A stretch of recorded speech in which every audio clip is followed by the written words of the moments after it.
Welcome to my channel, Ben Robin. Mga kababayan ko, nandito na naman tayo sa episode na ating pag-uusapan ay ang nakasulat sa Biblia sa Mateo 27. Ang bersikulo niya ay 23. Mateo 27, bersikulo 23. Ang nakasabi dito. Ang sinasabi dito ay datapuat sumagot ang gobernador at sa kanila'y sinabi, alin sa dalawa ang ibig niyang sa inyo'y aking pawalan? At sinabi nila, si Barrabas. Sinabi sa 22, sinabi sa kanila ni Pilato, ano ang gagawin kay Jesus na tinatawag na Kristo? Sinabi nilang lahat na mapako siya sa cross. Sa 23, at sinabi niya, bakit? Anong kasalanan ang kanyang ginawa? Datapuat sila'y lalong nagsigawan na nagsasabi, mapako siya sa cross. Kaya't nang makita ni Pilato na wala siyang magawa, kundi bagkus pa ngang lumala ang kaguluhan, siya'y kumuha ng tubig at naghugas ng kanyang mga kamay sa harap ng karamihan na sinasabi, wala akong kasalanan sa dugo ni tung matuwid na tao, kayo ang bahala niyan. Sa 25, at sumagot ang buong bayan at nagsabi, mapa sa amin ang kanyang dugo at sa amin mga anak. Nang magkagayoy, pinawalan niya sa kanila si Barrabas. Ngunit si Jesus ay hinampas at ibinigay upang ipako sa cross. Ang tema, mga kapatid, mga kababayan ko, mga kapwa ko Pilipino, at lahat ng buong sangkatauhan sa mundong ito, bilang ako nga karamay din sa pagsigaw sa mga tao doon sa ating Panginoong Jesucristo habang nililitis siya at ibinigay ang ating Panginoong Jesucristo doon sa mga nag-people's power. Kasi ang tawag diyan, mga kapatid, nag-people's power ang mga tao noong panahon na siya inakusahan ang ating Panginoong Jesucristo. Sinong umakusa? Mga tao. Ngayon, Ang tema ng ating pag-uusapan, itong cross. Ano bang kaugnayan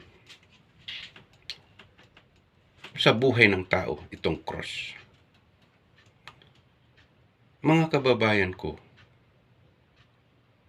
upang maintindihan ninyo anong ibig sabihin itong cross, maraming mga pinangangahulugan.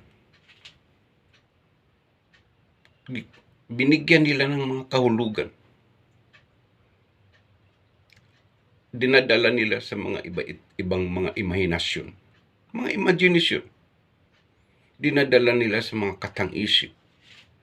Bakit, mga kapatid, tayo binigyan ng pagkaunawa? Sa bagay, kung ikaw wala kang pagkaunawa sa kalooban ng Diyos, hindi mo talaga ito maunawaan. May kaunawaan man ang tao, pero pandito lang sa mundo. Iba ang kaunawaan na ikaw ay lingkod ng Diyos at lalo pat binigyan ka ng Espiritu ng ating Panginoon Kristo. Iba ang karunungan nun. Iba rin ang karunungan sa mga tao nga naglilitis at naghusga ang doon sa ating Panginoon doon sa krus ng Kalbaryo. Iba rin ang karunungan nun. May mga iba't ibang karunungan dito sa mundo na sila hindi magkatugma. Pero alalahanin natin mga kababayan ko, mga kapwa ko tao dito sa sanlibutan. Unawain natin, kung ikaw may Espiritu ng ating Panginoon Kristo, hindi ka hihiwalay sa Biblia. Kasi ang Biblia, nandyan lahat ang mga kasagutan. Andyan lahat ang mga paliwanag. Huwag kang magpapaliwanag sa sarili mong paliwanag, lalo na't kung ang laman ng Biblia hindi mo binabanggit. Sige ka lang ng paliwanag sa sarili mong mga paliwanag. Pero wala kang mga patunay na mga bersikulo at mga talata na yung ipapatunay na iyan nga ang dahilan kung bakit may cross.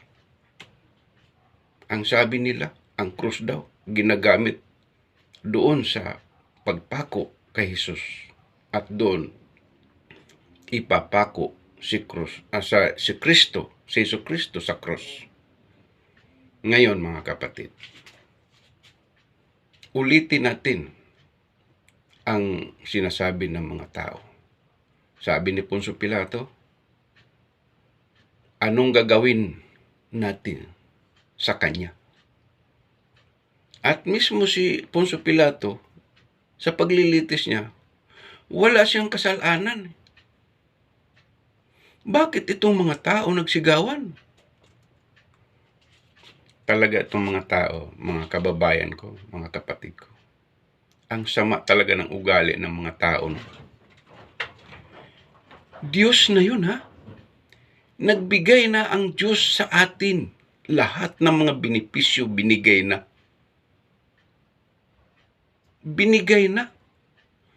Pagkatapos ngayon, nung nabigyan na, ano bang binigay ng Diyos sa atin? Una, binigay niya ang kalawakan. Yung langit. Yung ating mga hangganan sa ating mga paningin. Ibinigay niya ang dagat. Binigay niya ang lupa. Ano pa? Binigay niya ang araw. Bakit? Para magkaroon ng liwanag ang mundo. Binigay niya lahat ang buwan at ang lahat ng mga planeta at lahat ng ating mga nakikita sa himpapawid. Binigay niya yun. Pero bakit ganun ang isinukli ng mga taong ito? Na nagsigawan sila. Lalo na't ipinagkaloob ng Diyos bawat isa sa atin. Nilikha pa talaga ng Diyos ang mga tao. Ngayon, mga kapatid ko, mga kababayan ko, buong sanglibutan, bakit hindi natin napagtatanto ang ginawa ng Diyos sa atin sa pamamagitan ng ating Panginoong Hesukristo? Hindi ba ninyo yan na pag-uunawa? Bakit ganun na lang ang ginawa natin sa ating Panginoon? Na nagsigawan pa talaga na ipako siya sa krus. Ngayon mga kapatid, kaya nangyari naman ito. Ano ang naging reaksyon ninyo ngayon? Sige, ating unawain kung ano ba itong cross. Ang sabi nila, ang cross daw, yun ang pinaglagyan kay Jesus Christ para ibayobay doon sa itaas. Itong kahoy na pinagpakuan ng ating Panginoon Kristo. Mga kapatid, ang pagkaunawa ng tao, yun ang sinasabi ng Biblia. Ang kaunawaan ng tao, ang pag-iisip ng tao dito sa mundo, ay sa mundo lang. Ngunit, ang tao nga pinagkalooban ng Espiritu ng Panginoong Hesukristo ay ang kanyang pag-iisip ay ang mga bagay sa sangkalangitan. Saan man nakalagay yan? Mga bagay sa sangkalangitan. Paano natin makikita yun? Mga kapatid, makikita natin dito sa Biblia. Nandiyan na ang Biblia. Para buklatin mo ang Biblia, doon mo unawain at hingiin mo sa Panginoon ang karunungan upang maunawaan mo, ako, tayong lahat ng mga tao, maunawaan ano ba ito ang salitang cross. Ano ba itong sign of the cross? Mga kababayan ko, mga kapatid ko, ako'y sa tingin ninyo, hindi naman ako nakaabot ng mga matataas na antas para magiging ako na sabihin natin katanggap-tanggap ng mga namamahala sa mga sinasabi nating simbahan. Hindi ko nais yan, mga kapatid. Kasi kung magtayo ka ng sarili mong simbahan, kung ganyan lang naman ilalagyan mo rin ng cross, naunawaan nyo ba yan? Matindi, mga kapatid. Pag ikaw nag-sign ka ng cross sa simbahan na inyong itinayo, matindi ang ginawa ng mga tao, hindi nila napag-uunawa ang mga bagay na yan. Pero mga nag-aaral yan, ha? Mga nag-aaral yan. Ilang taon nila iginugugol ang kanilang mga pag-aaral bago nila nakamit ang kanilang mga posisyon. Pero sa tanda na yan, sa krus na yan, bakit hindi nyo napag-uunawa yan? Hinahamon ko kayo. Kayong mga nag-aaral. Bakit hanggang ngayon hindi nyo napag-uunawa yan? Bakit sa akin pa ibinigay ng Diyos ito? Na isang hamak? Sa paningin ninyo? Katiwa-tiwala ba? Mga kapatid, ito ang tandaan ninyo. Hinahanap kayo ng Diyos mula noon hanggang ngayon. Bakit hindi kayo nasumpungan? Bakit hanggang ngayon hindi kayo nasumpungan? Hinahanap ng Diyos yan. Anong sabi ng Diyos? Nasaan na ba ang mga matatalino sa sanglibutan ito? Huwag niyong sabihin kayong mga nag-aaral sa posisyon yung namamahala sa mga simbahan na may cross. Huwag niyong sabihin na hindi niyo alam to. Andiyan ang Biblia. Bakit hindi niyo napagtatanto yan? Mga kababayan, ito na ang panahon upang suriin natin kung ano bang klase tayo sa mundong ito. Karapat-dapat ba tayo sa paningin ng Diyos? O hindi? Ito ang ating susuriin. Itong cross na sinasabi, ito yung nagpapatunay ang sigaw ng mga tao na yun doon sa panahon na nililitis ang Panginoon hanggang sa pinahirapan nila ang Panginoon, hanggang sa dinuduraan nila ang Panginoon, hanggang sa inaalimura at kung ano-ano pang ginagawa sa ating Panginoong Kristo. Pagkatapos ngayon, pinako pa talaga nila sa cross.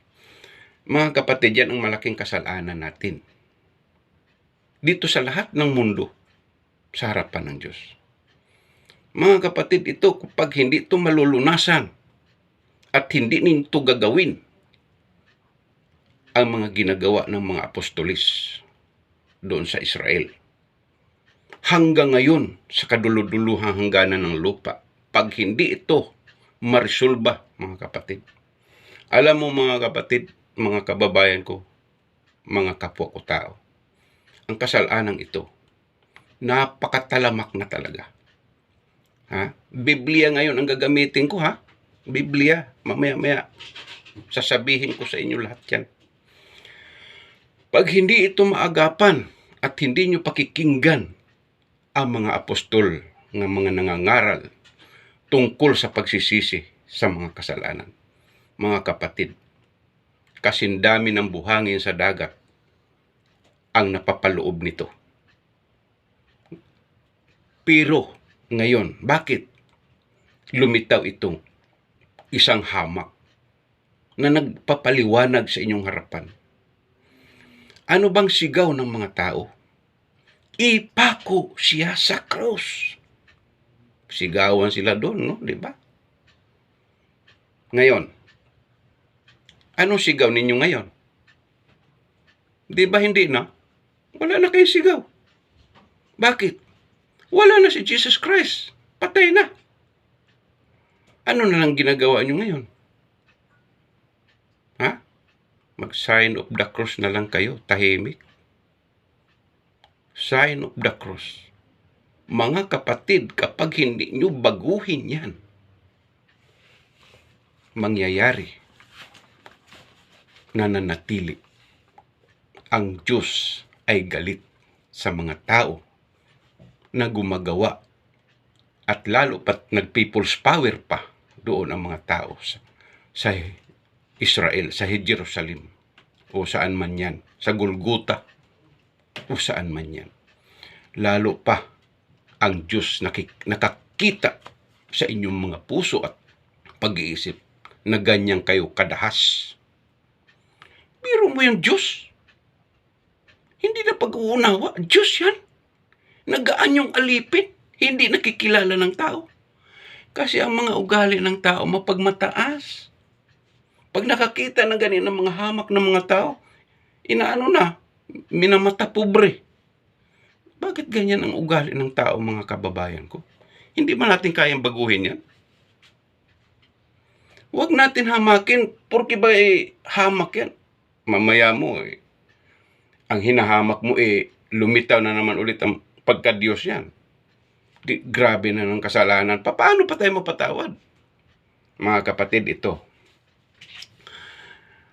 Ang mga tao sa panahon ng mga apostol, nangangaral ang mga apostol. Kaya nangyari na nga patay na. Pero tandaan nyo yung mga nagsasign of the cross, mamaya-maya.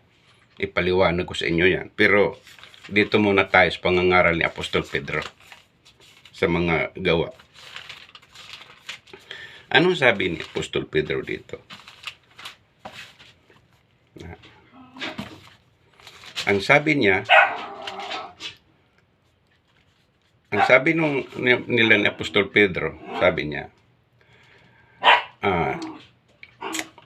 sa 34,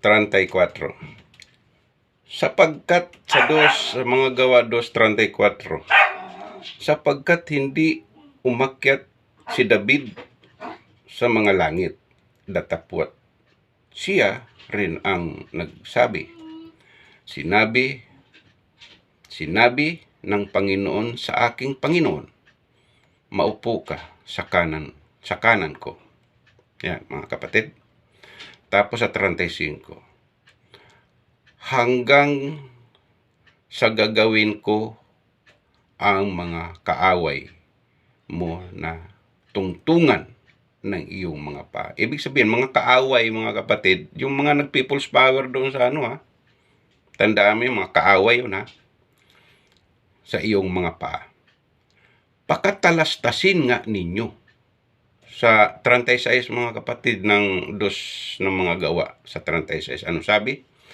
Pakatalastasin nga ninyo ng buong angkan ni Israel na ginawa ng Diyos na Panginoon at Kristo itong si Jesus na inyong ipinako sa krus. Masdan natin yung salitang iyon, mga kapatid, na inyong ipinako sa krus. Ngayon, kaya nangyari naman ito. Paano tayo makaka-iskapo nito? Paano tayo makakatakas nito? Nagawa na to eh. Hindi ba naitanong nyo sa inyo yan? Na hanggang ngayon, mga kapatid, nandyan pa rin ang sigaw ng mga tao na ipako nyo sa krus. Doon sa Israel, labas ang boses. Pero ngayon, ano nangyari? Tahimik.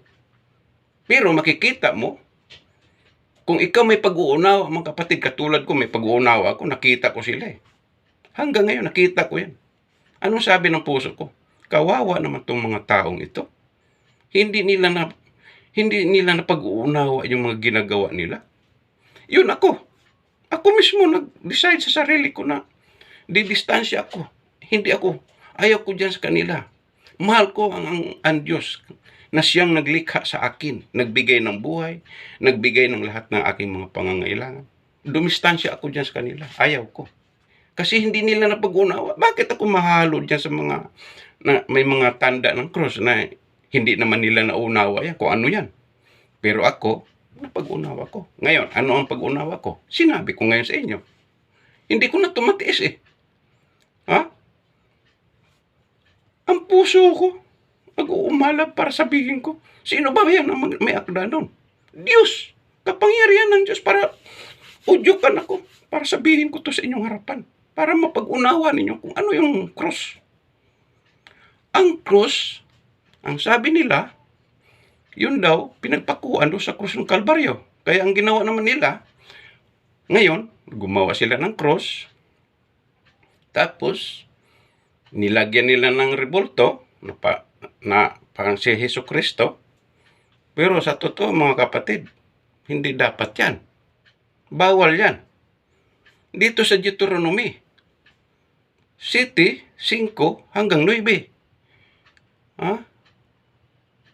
Huwag ninyong gagawin yan.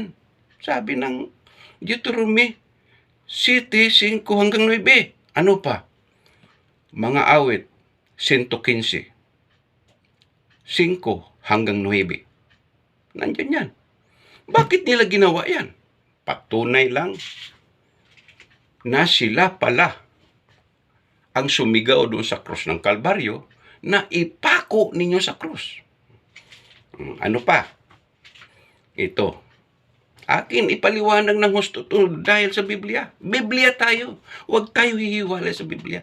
Para nang sa ganun, makaligtas tayo sa kasalanan sa pamamagitan ng pagpatay sa ating Panginoon Kristo sa krus ng Kalbaryo. Ito pa. Ngayon, nandyan na yung krus. Paliwanag ko to sa inyo, mga kapatid. Kaya hindi ito napag-uunawa ng mga karunungan ng sanlibutan. Kaya nga hanggang ngayon, hinahanap sila ng Panginoon eh. Nasaan na ba itong mga marurunong? Mamaya, ibibigay ko rin sa inyo ang teksto niyan. Mamaya. Ngayon, dito muna tayo sa pagpapaliwanag. Lalo pa na nandyan na yung cross. Nakatayo. Ano pa ang ginawa nila? Nilagyan nila ng rebulto. Nakadupa. Nakadipang ganyan. Ha? Tapos, ang layunin, para makita ng tao na ganyan ang nangyari sa ating Panginoon Kristo. Yun daw. Pero, walang sinabi ang Biblia na gumawa kayo ng ganyang revolto. Wala. Walang sinabi dito eh. Bawal nga eh. Bakit nagawa nila yon? Patunay lang na hindi sila nagbabase ng Biblia. Bakit nininiglik nila ang Biblia? Bakit? Kasi hindi na pag-uunawa nila ang Biblia, boring daw.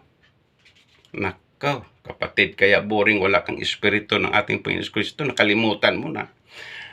Ang bawat mga taong mga nagsisisi sa kasalanan, bibigyan ko ng espiritu. Sabi ng Diyos, ipagkaloob ko sa inyo. Ito, hindi kayo napag-uunawa. Ito sa mga gawa 2:1. Sabi niya, sa 8, anong sabi? Sa 2, at nang dumating nga ang araw ng Pentecostes, silang lahat ay nangagkatipon sa isang dako, at biglang dumating mula sa langit ang isang ugong na gaya ng isang humahagibis na hangin malakas na nakaupo ang buong bahay ng kanilang kinauupuan. At sa kanila'y may napakitang mga dilang kawangis ng apoy na nagkabahabahagi at dumapo sa bawat isa sa kanila. Ano itong mga apoy na nagkabahabahagi na dumadapo sa bawat isa sa kanila nung nagkakatipon sila sa isang bahay? At silang lahat ay nangapuspos ng Espiritu Santo. Itong Espiritu Santo na ito, mga kapatid, ito yung karunungan na ibibigay sa mga tao nga hindi nagmamataas sa kanilang sarili, nagpakumbaba at nagaanyong alipin na inaalimura ng mga tao ng mga marurunong. Tuloy, hindi na pag-unawa nila yung mga nangyaring ginawa nila. Sino nakaunawa? Yan, katulad ko. Aba, hamak. Pero bakit sa akin na pag-unawa ito? Dahil hinahanap ng Diyos ang mga tao na mga mahihina sa sanlibutan. Yun ang hinahanap niya. Anong layunin? Para hiyain niya yung mga marurunong sa sanlibutan. Yan, katulad sa inyong mga ginagawa. Yung mga sign of the cross, hindi nyo na pag-unawa. Hiyain kayo. Sino magpapahiya? Diyos. Bibigyan ko kayo ng talata mamaya dyan. At dito muna tayo. Yung Espiritu Santo na yun, ha? Tandaan natin yan. Napaka-importante yan. Yan ang Espiritu Santo na yan. Kapag ikaw nagsisi, yan ang igarantiya ng Panginoon sa iyo kapag ikaw nagsisi sa iyong mga kasalanan. At magpabautismo ka sa pangalan ni Jesucristo. Kaya kung hindi ka magpabautismo sa pangalan ni Jesucristo, hindi rin yan ibibigay sa iyo yung Espiritu niya. Hindi rin yan. Tandaan mo yan. Kanino ibibigay? Doon lang yan sa mga taong mga nagpakumbaba at nagsisi sa kanilang kasalanan at nag-iingat sa kanilang sarili na hindi sila makasakit ng kapwa. Doon ililitaw yun. Pero mga kapatid, sa isang kondisyon. Ibibigay niya ng Panginoon sa isang kondisyon. Pagkatapos mo nang magsisi ng kasalanan. Titingnan pa man ng Panginoon ang puso mo. Kung ano yung motibo nun. At kung ano yung motibo ng isip mo. Dito pa lang sa puso, alam ng Diyos kung ano yung motibo. Oo nga, nagsisi ka nga sa iyong mga kasalanan. Pero obserbahan pa rin ng Panginoon ang puso mo. Kung anong motibo nun. Bago ibigay niya yung kanyang espiritu sa iyo, malinis. Kasi ayaw ng Panginoon tumira sa puso na marumi. Tandaan mo yan, mga kapatid, mga kababayan ko. Ngayon, ang Espiritu ng Diyos dumadapo sa mga tao nga nagnanais ng paglinis sa kanilang mga kasalanan. At nasa kalooban ka na ng Diyos, presensya mo laging sa Diyos, wala dito sa mundo, ang puso mo malinis, wala nang galit sa kapwa, wala nang pagtataniman sa kapwa, wala nang inggit, at lahat ng mga bagay na ayaw ng Panginoon dito sa mundo. Kailangan ang puso mo sentro sa Kanya. Create me a clean heart, O God. Yan ang hingi mo sa Panginoon. O Lord, O God, create me a clean heart, O God. Yan, dalangin mo para pagkaluban ka ng Espiritu ng Panginoon. Pero pag ikaw wala kang Espiritu ng Panginoon, nako mga kapatid, mananatili ka talaga na lagi kang may sign of the cross. Ngayon, liliwanagin natin yung sign of the cross. Yung sign of the cross, lalo pa, nilagyan pa na nila sa pangalan ng Ama at ng Anak, Espiritu Santo. Mga kapatid, saan ka makakabasa sa Biblia na sign of the cross tapos nandoon yung Ama, Anak, Espiritu? Ikaw na gumawa, kapatid, naunawaan mo ba? Naunawaan mo? Gumawa ka ng cross, ganyan? Ano ba yung Ama? Naintindihan mo ba yon? Ano ba yung Anak? Naintindihan mo ba? Ano yung Espiritu Santo? Naintindihan mo ba? Ano ang karunungan mo? Di ba sarili mo lang yan? Nag-una-una ka eh. Bakit ka nag-una-una sa kalooban ng Diyos? Sabi nga ng Panginoon, maghintay kayo. Bakit hindi kayo naghintay? Tuloy, wala kayong Espiritu ng Panginoon. Di sana, hindi kayo nakagawa ng ganyan, ng sign of the cross. Nag-una-una kayo eh. Saan naghintay kayo doon sa araw ng Pentecost? Doon kayo naghintay. Kung kailan kayo pagkalooban ng Espiritu ng Panginoon, yung Espiritu na humahagibis, na dumadapo sa bawat isa, hindi ba nyo napapansin yung mga kapatid? 120 ka mga taong mga nagkakatipon doon sa... Sino ba yung mga tao na yun? Yung mga taong mga nagsisi na hindi dumamay doon sa pagsigaw na ipako siya sa cross. Hindi mo na lakas ng loob ng mga taong ito, no? Na magsigaw-sigaw pa na ipako mo sa cross. Ayan, yung mga nandyan ngayon, nagsisigaw-sigaw dyan, na may mga nagagalit pa nga yan pag i-red-tag nila. Red-tagging. Nagagalit pa yan sila. Oh, nagagalit yan. Bakit sila magagalit? Itong mga taong yun, mga hungkag ang mga pag-iisip. Totoo na nga may dala-dala ng sila ng mga kanilang mga karitula, ng mga kanilang mga bandera, nagagalit. Sa atin mga kapatid, hindi ganun. Mag-obserba lang tayo. Inobserbahan natin. Ngayon, ang Panginoon kay ginagamit man ako. Anong gagawin natin dyan? Sa iyo ko ipagkatiwala at bigyan kita ng alab ng puso para sabihin mo to. Kaya yung sinabi ko man to sa inyo. Sa paningin nyo, sa palagay mo. Di ba? Ikumpara sa inyo. Ang laki ng inyong mga nararating na pinag-aralan dito sa mundo. Pero dito lang sa mundo pala. Iba ang karunungan ng Diyos nasa itaas. Pero ang inyong mga karunungan nasa lupa. Kaya tuloy, hungkag kayo ngayon. Huwag nyo sabihin na ako ang kakalabanin nyo. Kapatid, huwag mong gawin yan. Kapag ako ang kakalabanin ninyo, ano ba ipinahayag ko? Diba Diyos? Ang sabi ng Biblia, huwag kang matakot. Ipahayag mo ito. Ako'y sumasa iyo. Ako ang Diyos na lumikha sa iyo. Ipahayag mo ito. Gamitin kitang instrumento sa kapwa mo ng mga tao. Kapwa ko tao. Bakit ako ginagamit? Mga kapatid, ang karunungan ng Diyos, nandito na siya sa aking sangkatauhan. Dito na sa pagkatao ko. Kaya ngayon, anong gagawin ko? Sabihin ko. Ang cross. Maraming meaning yan, pero mahaba ang panahon pag sabihin ko pa yan. Ngayon, ito ang ating sitwasyon.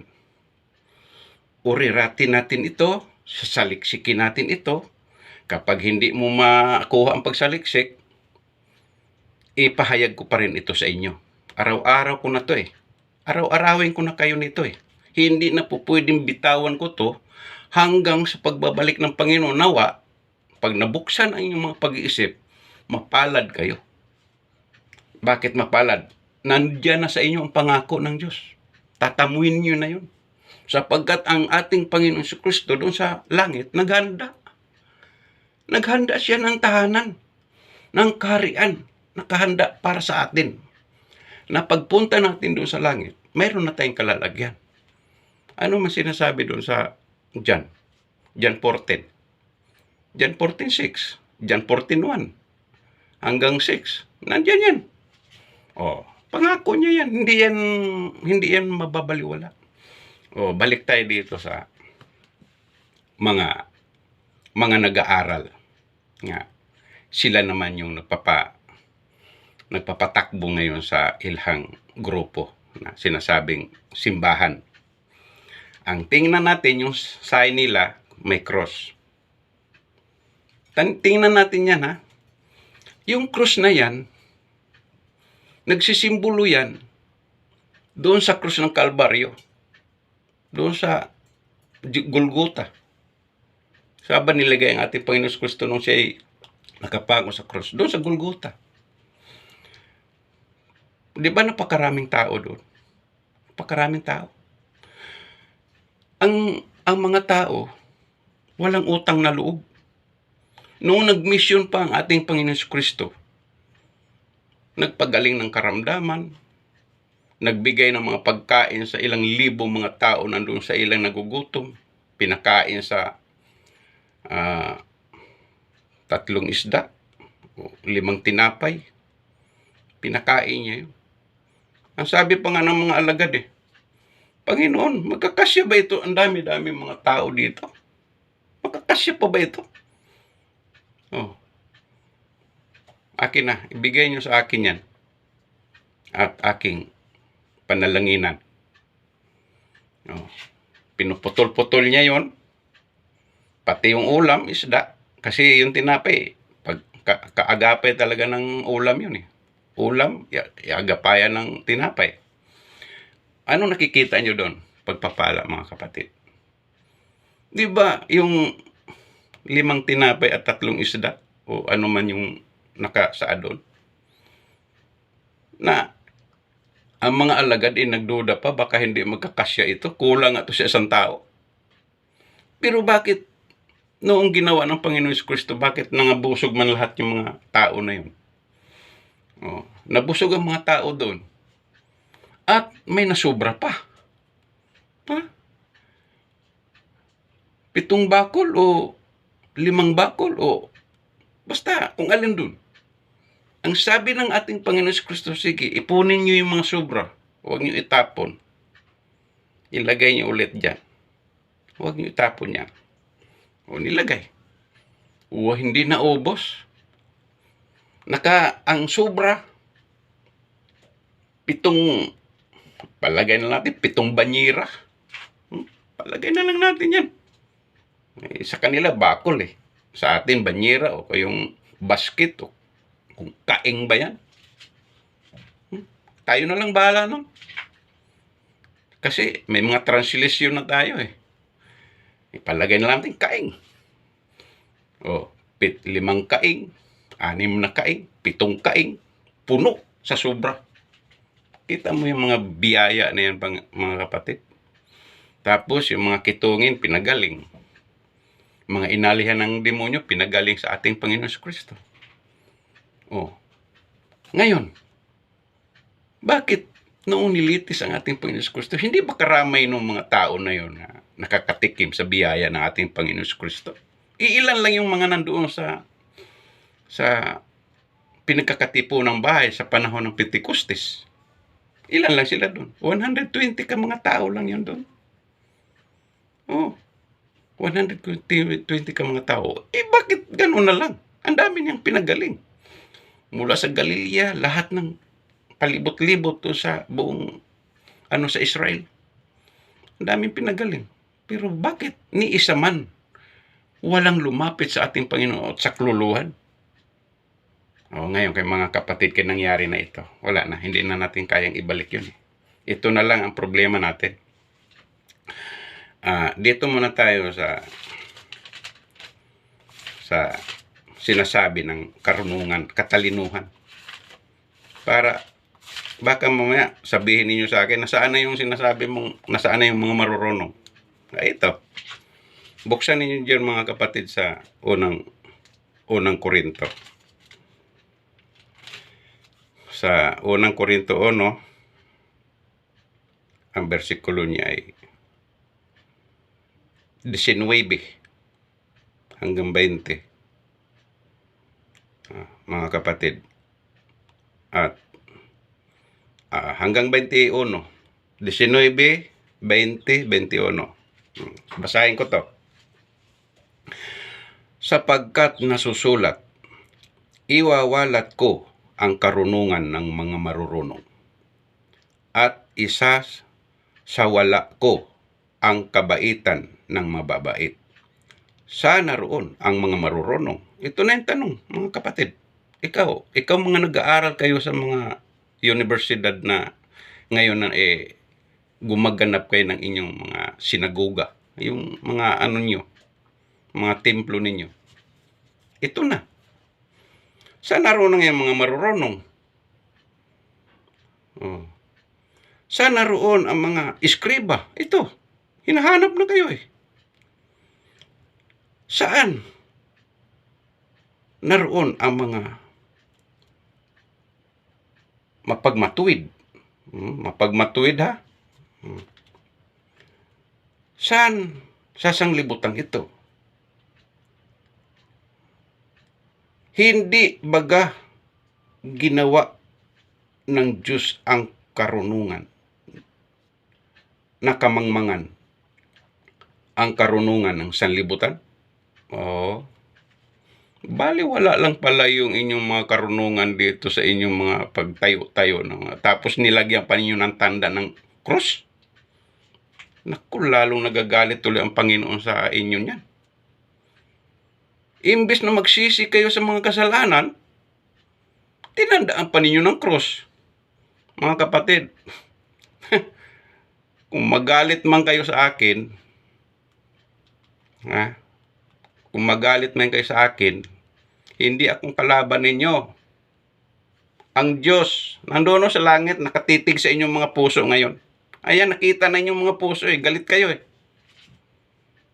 Pag hindi kayo magpakumbaba sa harapan ng Diyos at magsisi sa inyong mga kasalanan sa pagpatay doon sa krus ng Calvary.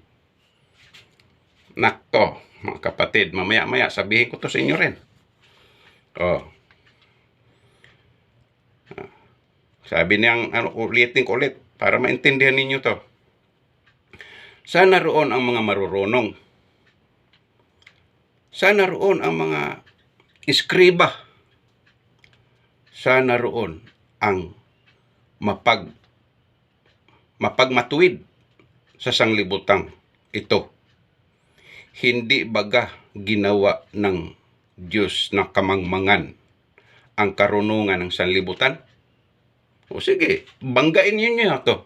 Banggain niyo to. Nako, kung makalaban kayo sa magkabi-kabila tulis, ikaw tao ka, lalaban ka dito. Magsisi ka na lang. Ito pa, sa 21. Sapagkat yamang sa karunungan ng Diyos ay hindi nakilala ng sanlibutan. Ang karunungan daw ng Diyos hindi nakikilala ng sanlibutan. Kayo, mga nagmamarunong ngayon, sanlibutan kayo eh. Hindi nyo nakilala. Kanino pinakikilala? Sa akin lang. Ito, hamak tingnan mo to, nakasombrero pa. Tapos magagalit ka sa akin? Oy, sino ka? Magagalit ka sa akin? Porque ba nakaabot kayo ng universidad dito sa mundo ganyan na kayo? Napakamata pobre nyo. Oy, hindi ako sa aking sarili. Diyos ang may kagagawa nito sa akin. Para hiyain kayo. Kayo nagmamarunong, hiyain kayo. Tapos mahiya kayo, magsisi kayo. Dapat ganon. Sa halip na magalit kayo sa akin, magsisi na lang tayo sa ating mga kasalanan. Para mapatawad ang ating mga kasalanan. Mamaya sabihin ko rin yan. Tapusin ko lang to.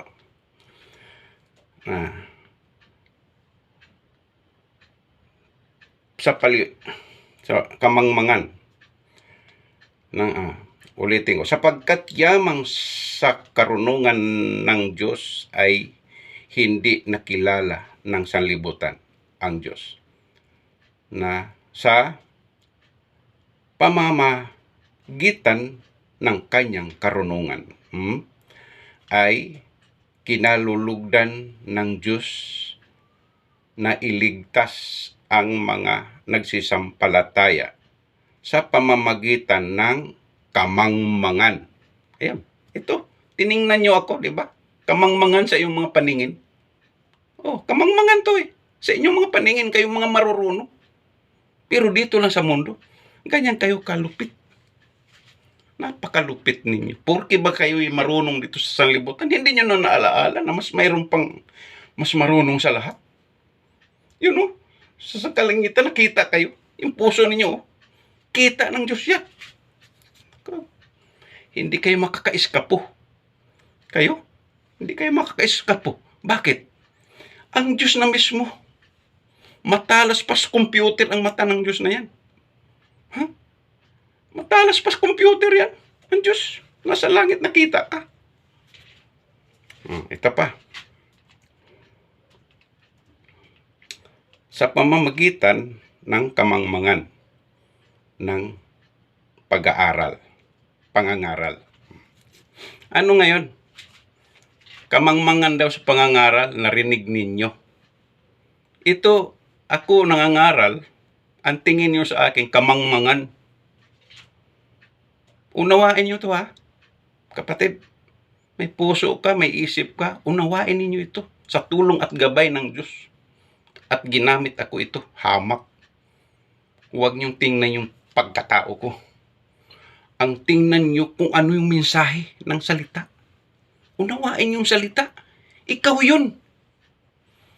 Ikaw yun, kapatid. Ikaw, tuturo ko to. Ikaw yun, oh. Kita kita, oh. Itong daliri ko, ginawa ko na. Ito, 3 daliri, oh. Nakatutok sa akin.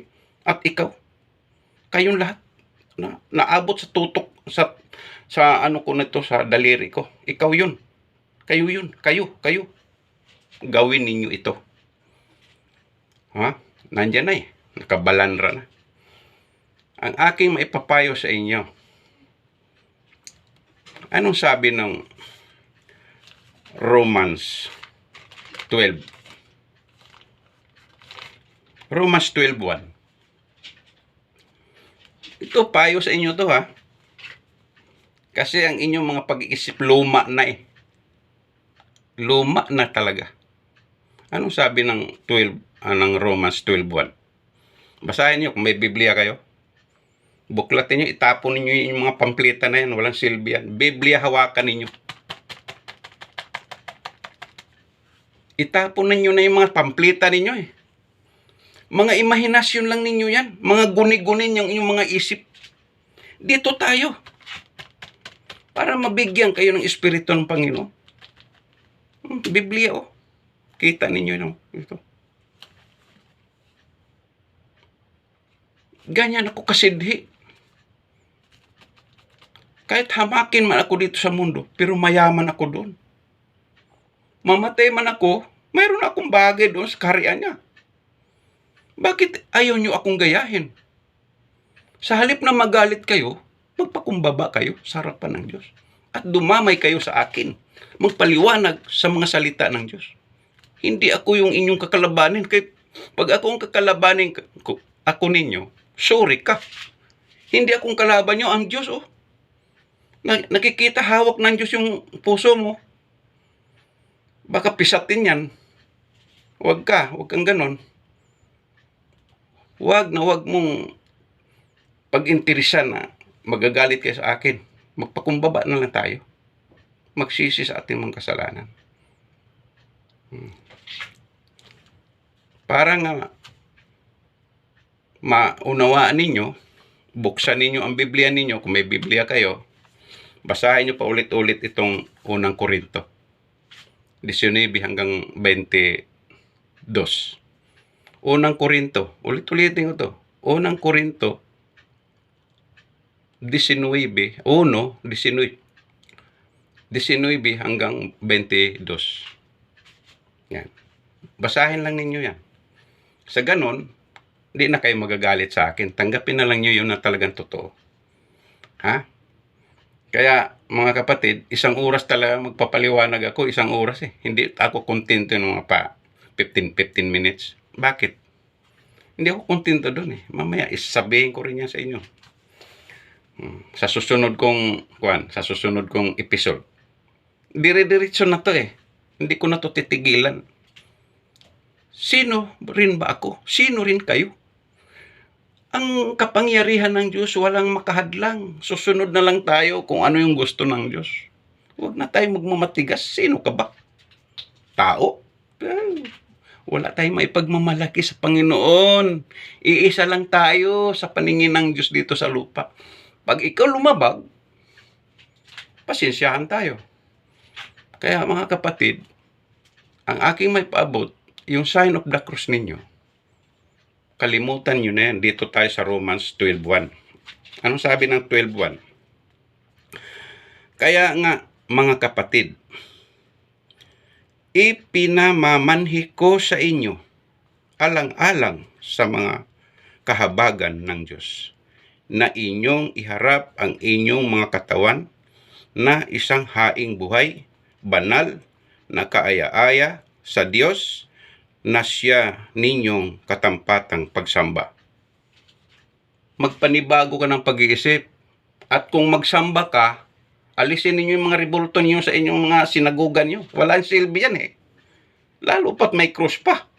Nako, nagsisimbolo yan mga kapatid na ikaw yun ang sumigaw doon sa krus ng Kalbaryo na ipako sa krus. Ngayon, anong ginagawa niyo? Sign na lang, tahimik. Pero ang tanda, nandyan, nakabalandra sa inyong kaluluwa. Pero ganun pa man, buhay ka pa, may pagkakataon ka pa lumapit sa Panginoon at magsisi sa iyong mga kasalanan, huwag mong hintayin mamatay ka. Pag namatay ka, kapatid, wala na eh. Tapos na. Kabalandra na talaga ang saksi na yun sa iyong kaluluwa. Kaya ngayon, pasalamat ka kay naabot ka nito sa pangangaral na to, may chance ka pa na baguhin mo ang iyong pag-iisip ayon sa Romans 12:1. At hanggang sa to, at huwag kayong magsiayon, no daw? Huwag kayong magsiayon sa sanglibutan ito, kundi mangag-iba kayo ng inyong sa pamamagitan ng pagbabago sa inyo ng mga pag-iisip. Pagbabago ng inyong mga pag-iisip upang mapatunayan ninyo kung alin ang mabuti ay at kaaya-aya at lubos sa kalooban ng Diyos. Romans 12:1-2.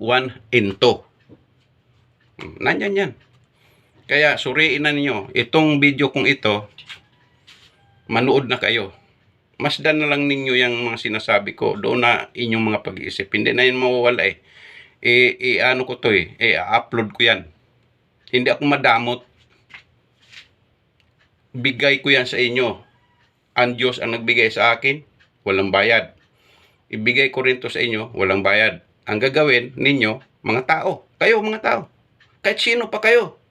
Senador man yan, congressman, o ano ka pa man.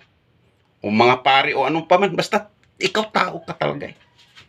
Hindi ko tinitingnan yung inyong mga karangalan eh. Dito lang yan sa mundo. Dito lang yan. Sa mundo, dito lang. Walang silbi yan eh. Dito tayo sa Panginoon. Kaya ang karangalan natin nando sa langit. Kaya mga kapatid, yan. Kung mayroon kayong reklamo, dito kayo. Dito kayo magreklamo sa Biblia. Huwag kayo sa akin magreklamo. Dito sa Biblia. Ito pinakikita. Kung wala kayong Biblia, bumili kayo doon sa National Bookstore. National Bookstore, bumili kayo doon. Daming Biblia. Kaya samantalahin ninyo yan, mga kapatid. Malapit na ang paghukom. Malapit na. Ito na yung mga huling araw. Ang panahon, ang kapaligiran natin, grabing gulo na eh. Magulo. Kahit sa buong mundo, magulo na rin eh. Kaya dito na tayo. Panghawakan na natin to individual ang kaligtasan natin, mga kapatid. Huwag kang umasa sa kapwa mo tao, ikaw yun. Dito, individual tayo. Yan ang Biblia. Alam mo, para hindi boring, manalangin ka muna. Isarado mo yung pinto sa kwarto mo. Pag nakasara na, maniklood ka na. Ang Ama sa kalangitan at ang ikaw. Dalangin mo, Panginoon, bigyan mo ako ng iyong banal na Espiritu para mapag-unawa ko itong Biblia. Para hindi ako boring. Kasi pag wala kang Espiritu ng Panginoon, antok, hikab ang abutin mo. Hihikabin ka talaga, antok. Pero manalangin ka muna. Panginoon, bigyan mo ako ng sapat na lakas para makapagbuklat ako ng iyong mga salita. Ganun lang. Maraming salamat. At ang episode na ito, naway makarating sa inyong mga kaibuturan ng puso at sa inyong mga pag-iisip. Kung ano ako, ganyan din ang gagawin ninyo. Huwag na kayo magpapakunwari ngayong mga marurunong. Kalimutan ninyo na, itapon nyo na yan sa dagat ng pagkalimot yung mga karunungan na yan. Walang silbi yan. Hindi yan magmamana ng kaharian ng langit. Dito kayo maging marunong. Sa Biblia, dito. Yan. Dito sa mundo, destinasyon lang to natin. Nasa atin ang pagdesisyon. Dito tayo, magdesisyon tayo dito. Huwag na tong mundong ito. Walang silbi tong mundong ito. Napakadahas. Marahas ang mundo. Sino ba yung marahas? Mga tao. Katulad ng pagkamarahas doon sa krus ng Kalbaryo, sigaw ng mga tao yun. Hanggang ngayon, ang pagkamarahas, ganun na rin. Pero dito tayo. Biblia, Yan, ipinakikita pa sa iyo. Malaki yan, Pero itong Biblia na ito, patutuo ko yan sa inyong mga kapatid. Itong Biblia na ito, wala pa akong anak. Wala pa akong anak. Pero iniingatan ko to, Mahal na mahal ko to. Kasi nandito lahat ang kayamanan sa buhay ko, Kaya kayo rin, ganun din ang gagawin nyo. Kumuha na kayo nito. Nandito ang mga kayamanan sa kabuuan. Kaya wala na, pag natuto kayo nito, hindi mo na mahal ang mundo. Walang silbi ang mundong ito. Kaya yun lang, mga kapatid. Maraming salamat. Sa susunod na episode, ito, ibablog ko na to. Itong picture ko. Masdan nyo na yan. Ulit-ulitin nyo. Kung hindi pa ninyo pag-ulit, sige, ulit-ulitin ninyo yan. Bahala na kayo. At maraming salamat sa akin channel na inyong napapanood. Welcome to Ben Ruben Channel. Ben Ruben Channel. Ito. Salamat sa Diyos. Salamat sa Diyos. Hallelujah. Bye.